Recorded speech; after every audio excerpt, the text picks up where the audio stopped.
All right, hello, hello. Welcome to the Team 25 Team Stats video. So first, you'll see the current state of our project.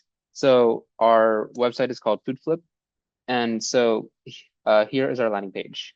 On here, you'll see two buttons, which is pick random and choose filters.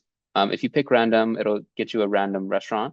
Users can click the check mark or the X, and it would go into their saved or move on to the next one. And then back to home, if we go to choose filters, the user can filter out what they want in terms of cuisine, distance, price, things like that. So in our admin folder, we have all of our meeting notes that we have taken over the course of the course. So we can go to our sprint planning meeting. This is the sprint that just concluded. We go over the sprint goals and talk about what is happening at the moment, and then assign different tasks to different people. And then we have some deadlines, some feedback, and then that's the conclusion of the meeting notes for the sprint planning. And then so this is the current sprint that we have going on right now. Just more tasks and more assignments. These are just our planning meeting notes. After a team member has received their tasks, then a issue is created. Here is a issue template that we created to make everything seem consistent. Like a task overview, user stories, some steps, some estimated time, some resources, and then our definition of done. When issues are made, they are populated into the project board. So you can see here that we have a Kanban board about what's going on at the moment to keep track of everything that's happening.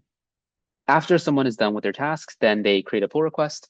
So here's one about polishing the landing page, where we have also another template, which is the description of the pull request, the type of change, the testing checklist, things like that, screenshots just to show the work, and then just any feedback underneath. So this is part of like our CI/CD pipeline. We have some tests going on. We have linting. We have just general unit tests and then validating HTML. You can find more information in our CI/CD folder, where you can see a diagram and a video showing all the steps of our CI/CD pipeline. So after it passes all the tests and it gets at least one review from someone on the team, and all the conflicts are resolved, then it can be merged onto our main branch. And then in Slack, we also have a PR review channel where if you created a PR, you would message in here and someone would pick up the PR and go ahead and approve it. So since we're on Slack, I'll also go over our stand-up procedure. So we have stand-ups every Wednesday and Saturday. They're asynchronous. And basically each member goes through and answers 4 questions about like how they're feeling, what have they done, what will they do, any blockers, and then it's all combined into this one thread. Talking about the retrospective, you can find our retrospective notes in also our meetings folder in GitHub. So in this meeting, we combined the sprint review and retrospective into one meeting.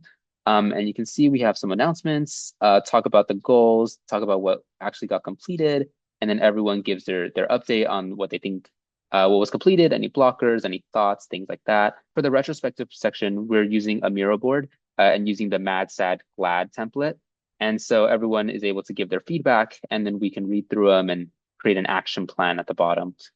So under the screenshot, you can see the highlights from our Miro board.